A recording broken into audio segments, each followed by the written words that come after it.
चलो अपन एक नए टॉपिक पे आ गए जो ये चैप्टर को ख़त्म कर देता अब। वैसा तो एप्लीकेशंस अपने टेक्स्ट बुक में डीपली लिखे हुए हैं, पर मैं समझता हूँ कि वो आप लोग बेहतर तरीके से समझ जा सकते बाय रीडिंग, लाइक जो भी नोट्स अपने को जब प्रोवाइड होते हैं टेक्स्ट बुक में तो बहुत ज़्यादा डीप में है। अब बिग डाटा टेक्नोलॉजीज़ पे देख लेंगे अपन, इससे चैप्टर ख़त्म हो जाता अपना। यूनिट 1 हो जाता, फिर उसके बाद यूनिट 2 देखेंगे अपन। पहले तो अभी ये वाला टॉपिक देख लेंगे बिग डाटा टेक्नोलॉजीज़ का। चलो, बिग डाटा टेक्नोलॉजी कुछ भी है भाई, आपके एक टेक्नोलॉजीज़ है आपको बिग डाटा को मैनिपुलेट करने, विजुअलाइज करने, ये तरह तरीके के उसके ऊपर काम करने के लिए वो टेक्नोलॉजीज़ जो यूज़ हो रहे वही है। जैसे कि अब एग्ज़ाम्पल आप डाटा साइंस में पाइथन यूज़ करते, इसी तरीके से इसमें भी बिग डाटा के भी है। तो अभी इसमें बेसिकली इन्हें दो दो पार्ट में डिवाइड कर देता। दो दो तरीके से अपन उसको अलग अलग कर दे सकते। एक है ऑपरेशनल, एक है एनालिटिकल। ऑपरेशनल में कुछ भी नहीं भाई, ऑपरेशन वाला बेसिक है, उन्हें नो एसक्यूएल और मोंगोडीबी उसके अंदर आता। उन्हें बस कैप्चर करता डाटा को और स्टोर करता रियल टाइम के लिए और फिल वक्त के लिए डाटा आपका। जो एक एग्जांपल मैं डाटा दे रहा हूँ उसको एक जने को, उन्हें स्टोर कर दे रहा, बस ख़त्म, उसका काम यही ख़त्म हो गया, वो है। और दूसरा है एनालिटिकल। इन्हें एनालिटिकल स्लैश आप एनालिसिस भी कर सकता, बोल सकते हैं। इस ये वाला पार्ट थोड़ा सा कॉम्प्लेक्स हो जाता है। ये वाला पार्ट मेन काम करता है अपने को, आपका डाटा स्टोर तो हो जा रहा है, आप जैसा दे रहे वैसा रह तो जा रहा, आप जैसा रख रहे वैसा हो तो जा रहा। अब यहाँ पर आता उन्हें, अब उसको एनालाइज करने का काम आता रिडक्शन के थ्रू। पैरेलल प्रोसेसिंग होती इसमें। और मैप प्रिडिक्शन बोले तो कुछ भी नहीं, आपका इतना बड़ा डाटा है, डाटा में से आप जो भी आप होना है आपको पर्टिकुलर थिंग, उन्हें आपको रिड्यूस करके इतना सारे पूरे हिस्से को रिड्यूस करके आपको पर्टिकुलर हिस्सा दे रहा, तो ये हो गया इसका मतलब तो। और analytical ability for explorative and complex analysis of data. कुछ भी नहीं, आपके कॉम्प्लेक्स डाटा का एनालिसिस निकाल रहे आप, यही है उसका एग्जांपल। अपाची पिग है, अपाची स्पार्क है, बहुत चीज़ें हैं। तो फिर इसके बाद इसमें अब 11 तरीके के टेक्नोलॉजीज़ लिखे हुए अपने टेक्स्ट बुक में। पहला वाला है, चलो फिर पहला वाला है हैंडूप कुछ भी नहीं, हैंडूप पहला वाला है। पावर कुछ भी नहीं, पावरफुल है वो, पावरफुल और बड़े डाटा के लिए, बड़े लार्ज डाटा वॉल्यूम्स के लिए काम आता। इन्हें दोनों स्ट्रक्चरल और अनस्ट्रक्चरल डाटा के लिए काम आता।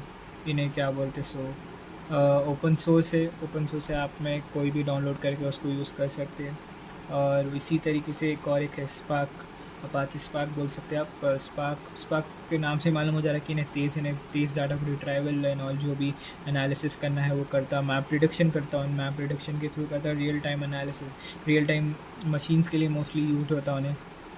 और इसी तरीके से है आर आप वही आर है जो अपन डाटा साइंस है वो में यूज़ करते हैं। वो उन्हें जो डाटा मैनिपुलेशन और विजुअलाइजेशन में मोस्टली काम आता है स्टैटिस्टिक्स के थ्रू। फिर इसके बाद है डाटा लेक्स। डाटा लेक्स कुछ भी नहीं है, उन्हें डाटा को बेसिकली कलेक्ट करता अलग अलग सोर्सेज से, अलग अलग डिवाइसेस से स्टोर करके, उस जैसे रॉ फॉर्म में लिया उन्हें वो डाटा को वैसे ही रख लेता उन्हें। ये मोस्टली ऐसे मशीन्स या ऐसे बैकअप टाइप वाले जगहों पे यूज़ होता है जब आपको मालूम नहीं डाटा कभी करना क्या है। डाटा आप ले लिए, बस आप रख दिए, बस उससे ज़्यादा उसको कुछ कर रहे नहीं। फिर उसके बाद इंपॉर्टेंट आता NoSQL डाटाबेस। NoSQL डाटाबेस इन्हें क्या बोलते सो अनस्ट्रक्चर्ड डाटा को स्टोर करता, फास्ट होने, इन्हें SQL के जैसा कंसिस्टेंट नहीं है, यही है इसका। और उसके बाद आता स्पार्क हाइव, अपाची हाइव या सिप हाइव। हाइव कुछ भी नहीं, इन्हें top hand of the hand loop रहता। इन्हें हाइव हैंड लूप के ऊपर रहता समझिए आप। फिर इसके नीचे हैंड लूप काम करता। फिर इसके बाद इन्हें हैंड लूप और SQL को मिला के काम करता। फिर इसके बाद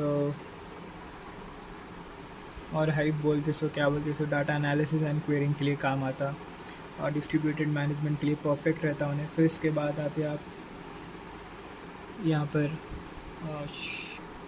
इसके बाद अपन आते हैं S-Cube पे। आई बिलीव उसको ऐसे ही प्रोनाउंस करते हैं, जो भी है वन स्कूप आई बिलीव। चलो जो भी है, connect Hadoop with various relation database, कई सारे डाटाबेस को कनेक्ट करता, बेसिकली उन्हें ट्रांसफ़र यहाँ से वहाँ ट्रांसफ़र करने के लिए काम आता। इन्हें आप समझ लीजिए स्ट्रक्चर डाटा को यहाँ से वहाँ ट्रांसफ़र करने के लिए, अनस्ट्रक्चर डाटा को भी ट्रांसफ़र करने के लिए काम आता। और उसके बाद आता अपाची पिग, इन्हें बहुत इंपॉर्टेंट है, आई बिलीव 5th चैप्टर अपना 5th यूनिट भी इसके ऊपर ही है। अपाची पिग इन्हें कुछ भी नहीं, हाई लेवल स्क्रिप्टिंग प्लेटफॉर्म है, यहाँ पर हाई लेवल स्क्रिप्टिंग होती है और उसके बाद लार्ज वॉल्यूम को इन्हें आसानी से एनालाइज कर सकता है ऑन हैंडूप। और उसके बाद उसका जो प्रोग्रामिंग लैंग्वेज है उसको बोलते हैं पिग लैटिन। फिर उसके बाद इसका कई सारे वैरायटी ऑफ डाटा टाइप्स रहते हैं, इसलिए इन्हें बेटर बना देता दूसरों से इसको। और डाटा एनालिटिक्स एंड मैनिपुलेशन कर सकते हैं आप बेटर तरीके से, एक बार आपका डाटा टाइप बढ़ते कि सीधा, तो इसीलिए इन्हें भी हो गया। फिर इसके बाद प्रेस्टो भाई फेसबुक वाले बनाए सो है, रिसेंटली ओपन सोर्स बनाए, पहले ओपन सोर्स नहीं था। फिर क्या बोलते सो इन्हें लार्ज वॉल्यूम्स जैसे कि पटाबाइट्स एंड ऑल पी जो बोलते हैं अपन, उसको हैंडल करने के लिए रहता। इसके बाद इसकी स्पीड इसलिए तेज़ रहती, कई बोलते हैं मैप रिडक्शन पे नहीं रहता। सो यही है। और उसके बाद एक और एक है, आई बिलीव वो है प्रेडिक्टिव एनालिसिस एंड ऑल, वो 2 बच रहे, वो अपन देख लेंगे। चलो उसके बाद है प्रेडिक्टिव एनालिटिक्स, कुछ भी नहीं है। इन्हें अगर आप डाटा माइनिंग में अगर एचओडी की क्लास में बैठे थे तो आपको आइडिया रहता कि कैसा फ्यूचर में प्रेडिक्ट करते हैं मार्केट एनालिसिस में। सेम वैसे इन्हें भी मशीन लर्निंग के एल्गोरिदम से वो यूज़ करके आपके फ्यूचर इवेंट्स को प्रेडिक्ट करता है थ्रू पास्ट, जो भी आप पास्ट में एक्टिविटीज़ करें। तो यही है इसका काम।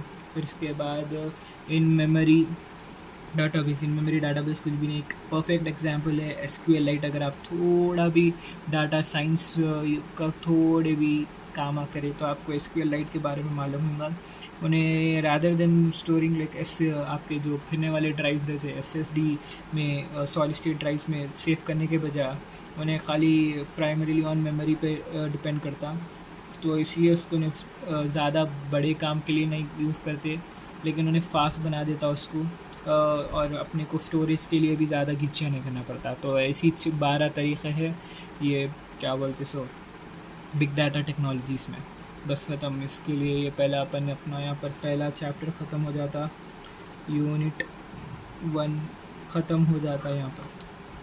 चलो।